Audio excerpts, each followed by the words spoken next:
When I was a child, I learned about assistive technology early on. My stepfather is a wheelchair user, and so I learned very quickly how technology can help support people with disabilities. I came to SHRS very intentionally from the engineering disciplines, and so the reason I made that shift is that in engineering we think a lot about the technical aspects and purely the technical aspects, and we think secondarily about the clinical implications of that technology. Jon's research, started at a very kind of focused level. How do you redesign a wheelchair to make it better? How do you make it stronger? How do you use advanced materials? How do you use more science in the design of a wheelchair? Jon really stands out, I think, in a sea of thought leaders around how to operationalize global best practice.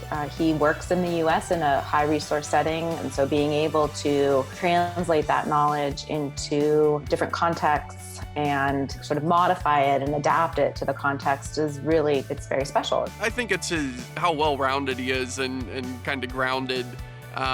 He helped me a lot as a student just with giving me advice for my career, but he also has an incredible ability to write grants and get funding to do the research. He's good with all of the aspects that you need to be a productive researcher in our field. He has all of those qualities. When you have a faculty member that's prominent, that's doing research in an interesting area, it brings great students into the university that more importantly contribute to the environment of the institution. And Jon's students are active outside of just the research they do. One of the reasons that I've been able to build this global network is that we're all focused in, we're all zeroed in on the same problem to support people with disabilities. And we realize that we may not see eye to eye all the time, but the more of us that are focused on this, that are raising awareness about this, the better off we'll be, the quicker progress we'll make at convincing governments that they have to support these activities, they have to support people with disabilities